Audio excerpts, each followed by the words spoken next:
Hola, bienvenido al canal. En este vídeo quiero hablarte sobre plantas invasoras.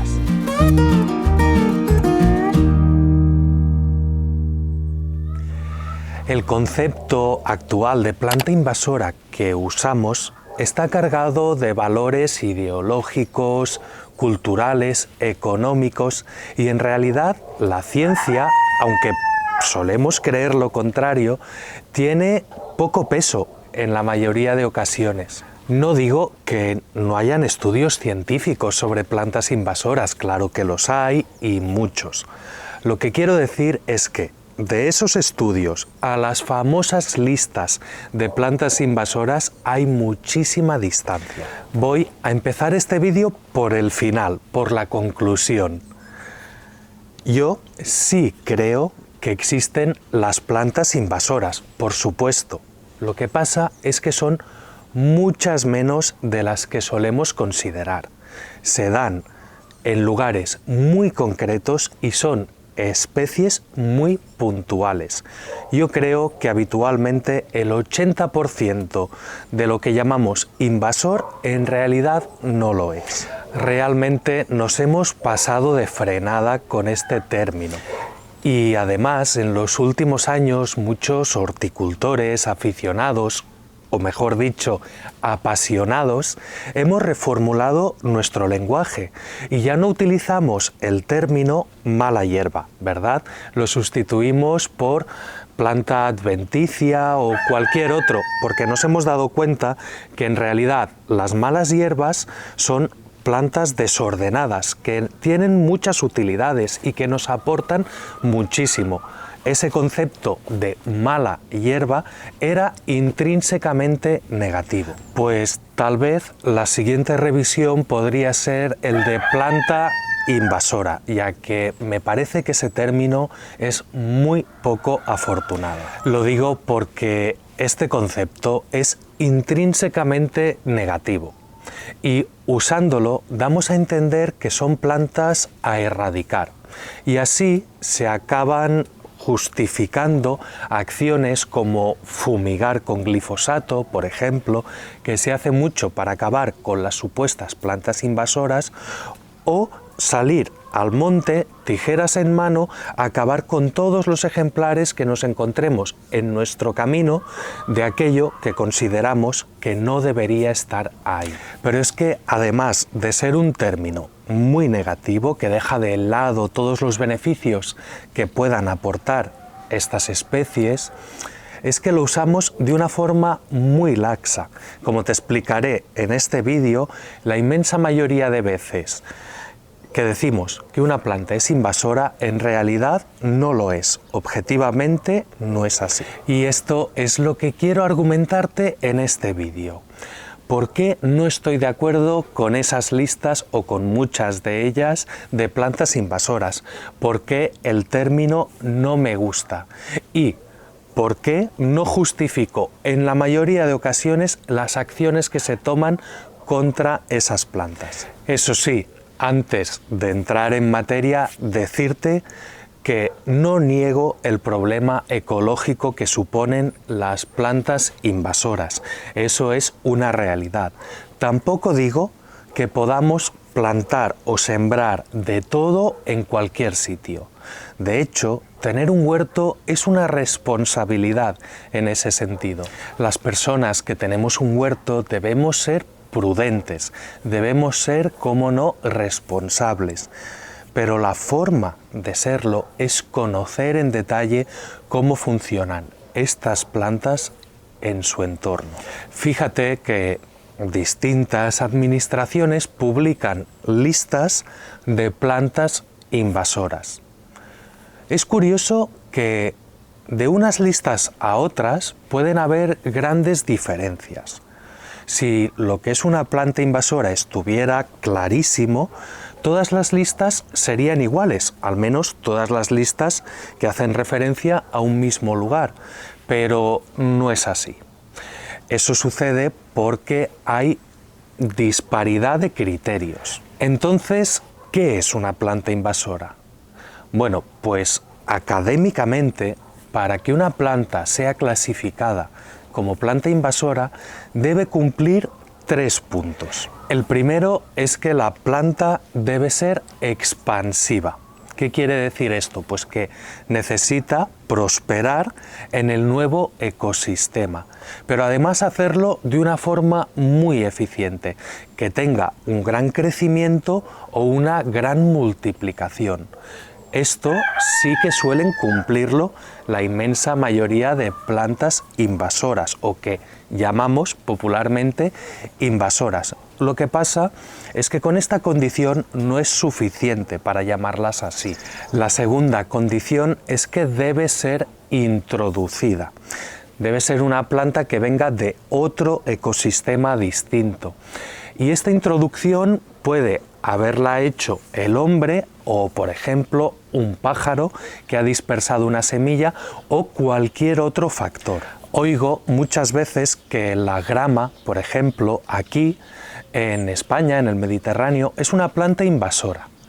¿Cómo puede ser una planta invasora si la grama es originaria del Mediterráneo? En todo caso será muy expansiva, pero invasora realmente no. Pero fíjate, hay otra planta de la que también se suele decir lo mismo, la correhuela o convulvulus. También es originaria del Mediterráneo, por lo tanto, nosotros no podemos tratarla como una invasora, es nativa, es originaria de aquí. Pero en cambio, en Estados Unidos sí que es una especie introducida.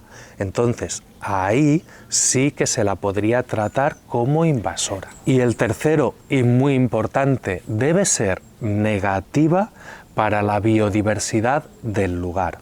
Y este es el punto más complejo de todos. Algunas administraciones consideran que también puede estirarse un poco este concepto y considerar invasivas cuando no solo dañan la biodiversidad, sino que también provocan daños a cultivos o daños económicos.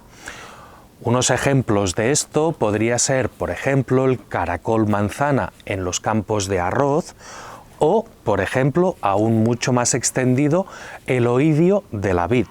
Sí, el oidio fue una especie introducida por el ser humano desde Estados Unidos a Europa. Pero fíjate qué curioso que este tipo de especies prosperan cuando se da un monocultivo. Así que, realmente, ¿quién está dañando la biodiversidad? ¿La especie invasora o el ser humano creando monocultivos que luego permiten prosperar a estas especies? Así que, para hablar con propiedad, toda planta invasora debe ser expansiva, introducida y dañina para la biodiversidad. Pues vamos a empezar tratando a fondo el concepto de planta expansiva. Toda planta modifica su entorno, curiosamente hasta un punto en el que ella misma ya no puede sobrevivir ahí. Entonces deja lugar a otra especie. Esto se llama sucesión ecológica. Así que toda planta, por muy expansiva que sea, acaba eliminándose a sí misma. El espacio ecológico que ocupa una planta es temporal. Incluso las más invasoras y las más expansivas estarán ahí por un tiempo. Muchas veces nos empecinamos en eliminar una planta muy expansiva y esta aparece una y otra vez. Probablemente la opción más inteligente sería observar cuál es la sucesión ecológica y favorecerla para que pase al siguiente estadio, porque si simplemente acabamos con ella, lo que estamos haciendo es devolver al sistema otra vez al inicio y perpetuar justamente esa planta que queremos eliminar. Un ejemplo de esto muy común, al menos en nuestra zona, son las zarzas o zarzamoras. Es un arbusto espinoso que siempre aparece en los primeros estadios de la sucesión. Antes de que haya un bosque, por ejemplo, empieza habiendo una zarza. En un prado también puede suceder lo mismo y en otros ecosistemas. Son incómodas y no solemos querer tenerlas cerca de nuestras casas, así que las cortamos. Pero quien ha desbrozado grandes cantidades de zarza sabe que el suelo que dejan bajo ellas ha mejorado muchísimo. Esa zarza tiene esa función, mejorar el suelo. Cuando el suelo ha cambiado, llega un momento en que ella ya no se siente cómoda ahí y entonces empiezan a aparecer las siguientes especies. Así que si lo que queremos es eliminar una zarza, deberíamos favorecer ese siguiente paso. Y eso hay muchas formas de hacerlo. Si prendemos fuego a la zarza y la eliminamos, no estaremos contribuyendo a esa sucesión. En cambio, si la cortamos y dejamos los restos vegetales en el lugar, pues un poquito estaremos acelerando ese proceso natural, que es lo que nos interesa. Si no solo la dejamos que se descomponga ahí, sino que añadimos más materia orgánica, por ejemplo compost o cualquier otra, aceleraremos esa transformación del suelo y aún será más rápido. Y cuando veamos que el suelo empieza a cambiar, entonces aún podemos acelerarlo más, introduciendo nosotros las siguientes especies de la sucesión. Así acortamos el tiempo que llevaría a ese ecosistema ir evolucionando. Pero lo hacemos siempre poniendo la mirada en la naturaleza y copiando cómo ella actúa. Y vamos a seguir un poquito más con este concepto de expansivo, porque hay otro tema que me parece muy importante. Tenemos una situación atmosférica compleja actualmente. Nunca antes, desde la aparición del ser humano en la Tierra, la atmósfera había tenido tanto nivel de CO2. Para devolver ese CO2 a la corteza terrestre, tenemos que fijarlo en la biomasa, o lo que es lo mismo, en los seres vivos. Una planta que es invasora, o mejor dicho, expansiva, en este caso, lo que significa es que genera mucha biomasa y está fijando muchísimo CO2. Por eso es lógico que algunos sistemas agrícolas, como por ejemplo la agricultura sintrópica o la permacultura, utilicen a menudo especies muy expansivas. Esas especies, depende de dónde se cultiven, pueden estar catalogadas en listas de especies invasoras. Por eso es esencial que se haga un buen manejo y que seamos responsables cuando aplicamos este tipo de técnicas en nuestros huertos. El bambú, el eucalipto, las tilapias, las castañas de agua, la lenteja de agua, por ejemplo, son seres que se utilizan en este tipo de agrosistemas, pero también son muy expansivos. La parte buena es que generan una enorme cantidad de biomasa. Eso sí, vamos a usarlos siempre con responsabilidad, conociendo cuál es nuestra situación y si es lo más indicado en nuestro caso en concreto. Hace poco hicimos un vídeo con Marga sobre agricultura sintrópica. Ella justamente en su finca nos señaló que tenía algunos árboles y esos árboles están en España en listas de especies invasoras. ¿Qué es lo que sucede ahí? Bueno, pues que son árboles que son muy expansivos, que crecen muy rápido, por lo tanto generan una enorme cantidad de biomasa, que es lo que buscan estos sistemas.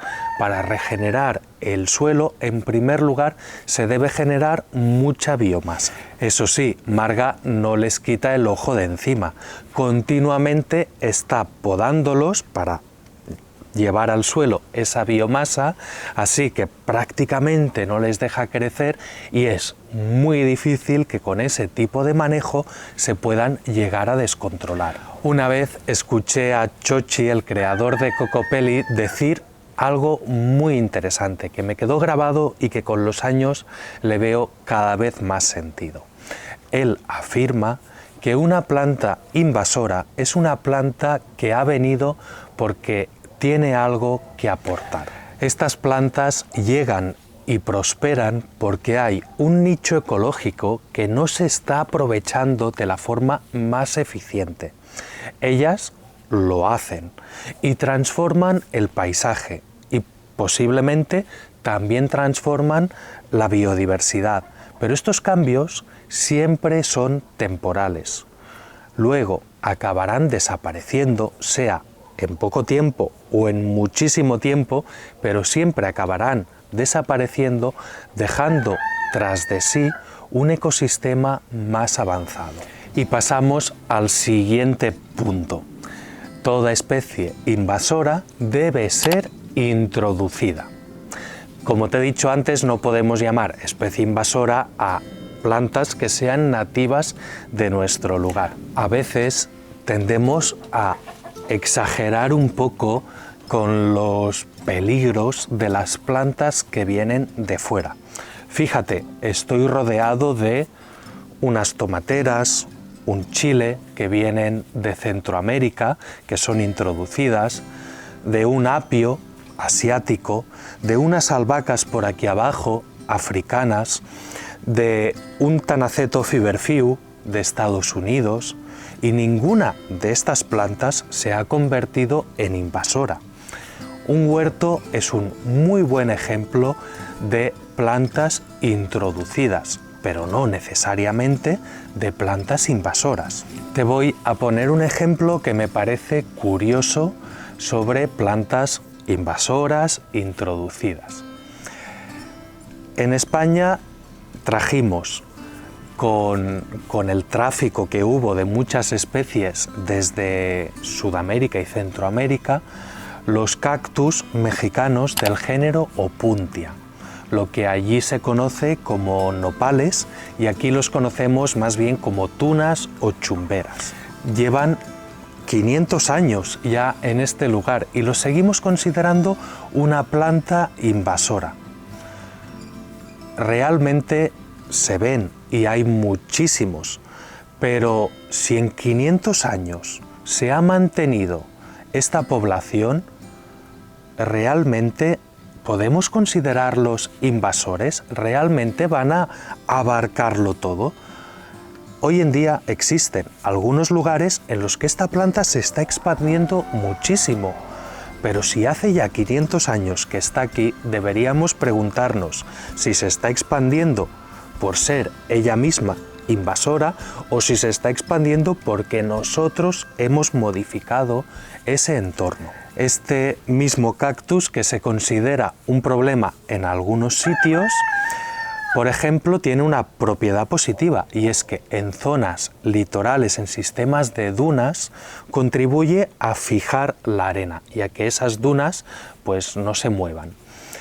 Eso mismo también lo hacen algunos pinos y se dice que entran en competencia, que las chumberas o nopales están desplazando a las poblaciones de pinos. Pero es que 3 de las especies de pinos que crecen en las dunas también son consideradas invasoras. Eso sí, una invasión que sucedió hace 1000 años, pero igualmente están en esas listas. Fíjate el sinsentido de preocuparnos porque una especie invasora esté desplazando a otra especie invasora. Y aún podemos rizar más el rizo, porque la medida de control sobre la chumbera más prometedora a día de hoy es justamente la cochinilla carmín, que también es una especie introducida y considerada invasora. A mí la verdad es que todo esto me parece un gran sinsentido. Lo que se ha hecho ha sido cortar en algunos casos y eliminar incluso con glifosato estas opuntias de algunos sistemas dunares. Ahora mismo, muy cerca de donde estamos, en Gerona, se están empezando a tener problemas porque hay dunas que están desapareciendo al haber hecho esa barbaridad, e incluso algunas casas que están junto al mar empiezan a tener problemas serios por el movimiento de la arena. Y ahora vamos a ver el tercer punto necesario para llamarlas invasoras, y es que esa nueva especie debe dañar de alguna manera la biodiversidad, porque si una planta es introducida, se expande, pero no daña el ecosistema previo, sino que simplemente aporta, no la podemos llamar realmente una planta invasora, no está provocando ningún daño en ese caso.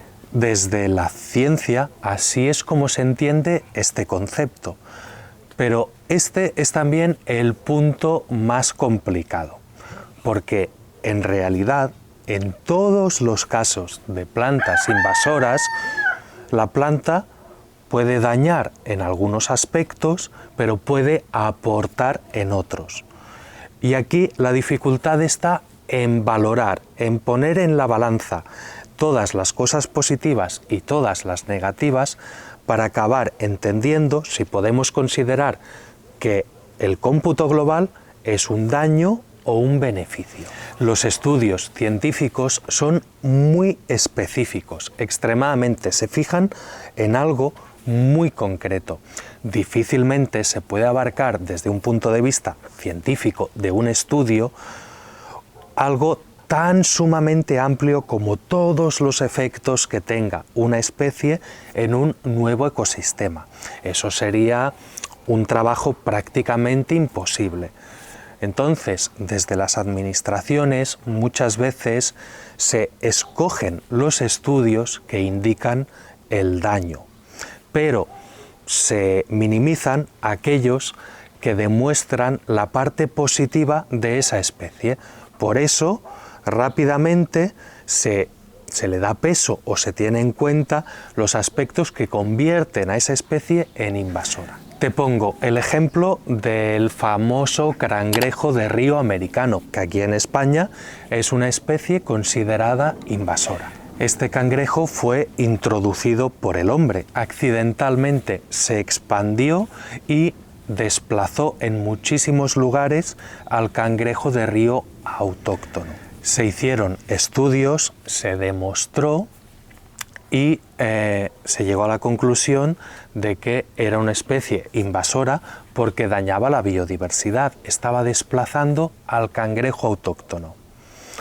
Años después se han hecho modelos bioinformáticos en los que se ha simulado qué sucedería si ese cangrejo no se hubiera introducido. Y la sorpresa ha sido descubrir que si este cangrejo no se hubiera introducido, aunque hubiera habido el cangrejo local, habrían, no recuerdo si eran 2 o 3 especies de aves migratorias que pasan por España y se alimentan del cangrejo americano, que se hubieran extinguido totalmente.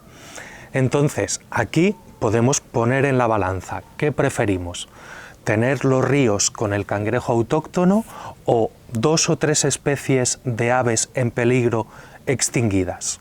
¿Ves cómo es muy complicado en realidad valorar este tipo de cosas? Hay muchos ejemplos de esto mismo que te estoy contando, no creas que son casos aislados.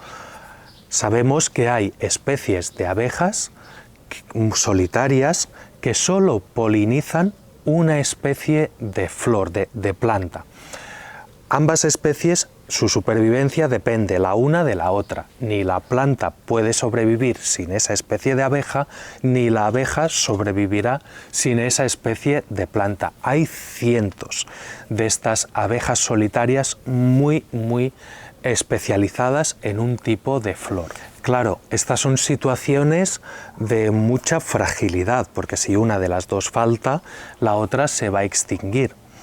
Pues en muchas ocasiones la introducción de una planta invasora o considerada invasora genera una nueva fuente de polen para una de estas especies. No son pocos los casos en los que sucede esto. Y así la abeja ya no tiene solo una planta de la que ir a buscar su polen, sino dos. De esta forma hay plantas que estaban en peligro, que están afianzando su supervivencia gracias a otra planta invasora que se ha introducido. Y es que los ecosistemas son algo bastante complejo, como vas viendo. Por cierto, hablando de abejas, ¿sabes cuál es una de las especies más invasivas del mundo? Las abejas melíferas, Apis mellifera. Es una especie que hemos introducido los hombres en distintos ecosistemas. Es una especie que se expande muchísimo porque puede comer muchos tipos de polen, se adapta a muchas temperaturas, etc. Y además daña seriamente a la biodiversidad. Ya hay un montón de extinciones de insectos, de abejas solitarias e incluso de plantas que se han asociado a la introducción de la abeja melífera. Y vamos a volver un momento al ejemplo anterior de las chumberas, los nopales. Este cactus, por ejemplo, puede desplazar algunas especies, no solo como te decía antes los pinos, sino algunas más. También algunas endémicas del lugar o autóctonas, originarias de aquí. Bueno, esos son efectos negativos, vamos a valorarlos, pero también deberíamos valorar los positivos. ¿Cuáles son? Vivimos un proceso de desertización en la península. El desierto está ganando metros día a día y eso es un gran problema. Sabemos que Opuntia nos puede ayudar mucho a frenar esa desertización. De hecho, en México es el muro para contener el avance de los desiertos, y en España podríamos hacer lo mismo, ya que es una especie que crece y prospera en zonas muy áridas donde otras cosas difícilmente lo harían. Por otro lado, se ha observado que especies endémicas originarias de aquí y en peligro de extinción, como podrían ser cabras montesas, muflones o distintas especies de venado, se pueden alimentar, y de hecho se alimentan, de chumberas. No vaya a ser que elimináramos todas las chumberas y entonces extinguiéramos otras especies. Como este cactus genera grandes estructuras, crece mucho y produce biomasa, también produce zonas de sombra, donde pueden prosperar otras especies a sus pies, en lugares áridos, muy soleados, que sería difícil esa supervivencia. Así que antes de decidir si eliminamos o no este cactus de nuestro entorno, deberíamos sopesar entre esas plantas locales que se pueden ver desplazadas por el cactus y procesos como por ejemplo el de la desertización. ¿Qué priorizamos? En realidad yo el sinsentido más grande que le veo a todo esto es que este cactus está aquí desde hace 500 años.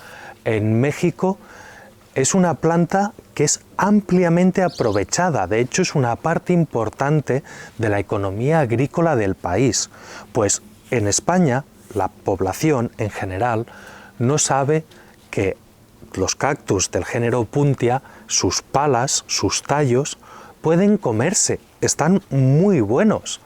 Pues aquí nadie los aprovecha. Sí, se aprovechan en todo caso los frutos, o mejor dicho, se aprovechaban, porque todo el mundo cuando habla de los higos chumbos habla en pasado, y es que hoy en día es rarísimo encontrarlo en los mercados, y si se encuentran es a un precio muy alto.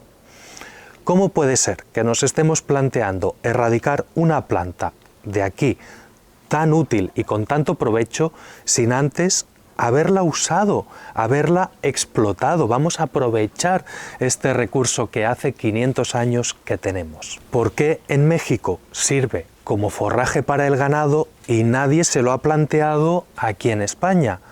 ¿O por qué estamos utilizando otros alimentos para generar biocombustibles o alcoholes y no estamos utilizando estas fuentes de biomasa. Yo no digo que la presencia de este cactus en nuestro entorno sea bueno o malo.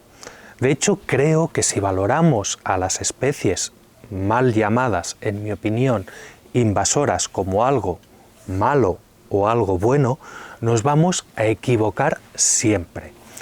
Porque si las consideramos negativas, vamos a acabar decidiendo que lo mejor es exterminarlas. Y la experiencia nos indica que nos equivocamos una y otra vez. Hace 80 años que nos estamos equivocando continuamente. Introducimos una especie en un ecosistema mal. La eliminamos, la erradicamos, peor. No son pocas las veces en que, eliminando a una planta invasora, hemos extinguido 2 o 3 especies de anfibios, por ejemplo. Esto sucede continuamente. Vamos a aprender ya de nuestra experiencia de una vez y vamos a dejar de simplificar la complejidad de los ecosistemas. ¿Tendrán que gestionarse las plantas en algún caso? Sí, seguro. ¿Tendrán que eliminarse algunas especies de algunos entornos? Sí, estoy convencido. Saber cuáles no es una cuestión nada fácil y no podemos simplificarlo diciendo que todas las invasoras deberían combatirse. El mayor problema que tenemos nosotros como seres humanos es que nuestro paso por este planeta es muy cortito y durante nuestra corta vida nos cuesta mucho asumir que el cangrejo que veíamos en los ríos de pequeño ya no volveremos a encontrárnoslo, que el paisaje ha cambiado a nuestro nivel, a nuestra escala de existencia para siempre, y la nostalgia nos puede en estos casos. Por eso digo que muchas veces en estas listas, en estos conceptos de planta invasora, lo que prima no es la ciencia, sino cuestiones más bien culturales o humanas. Yo te sugiero que en lugar de hablar de plantas invasoras, intentes cambiar el término por plantas expansivas, cuando en realidad es eso a lo que nos queremos referir, o bien plantas introducidas. Así evitamos utilizar el término invasivo que solo se fija y pone énfasis en lo negativo, y con él podemos llegar a conclusiones como que hay que salir al bosque a cortar todos los laureles porque el laurel es una planta invasora. Y es que además es injusto llamar a las plantas o a las especies animales invasoras en la mayoría de casos, porque fíjate, los humanos modificamos el entorno y nos cargamos el suelo, de manera de que muchas cosas ya no pueden crecer. Cambiamos el clima, cambiamos el agua, cambiamos todo. Y una vez hemos hecho ese enorme cambio, hay una planta que llega y se adapta a ese ambiente y prospera. Y entonces gozamos calificar a esa planta como invasora. ¿Ves el sinsentido de esto? En realidad, yo creo que en el mundo solo existe una única especie invasora, y somos los humanos. Así que no introduzcas plantas invasoras, actúa con responsabilidad, pero trata con respeto a las que ya están aquí. Este es el mensaje que quiero darte en este vídeo. Espero que te haya gustado y nos vemos en el siguiente.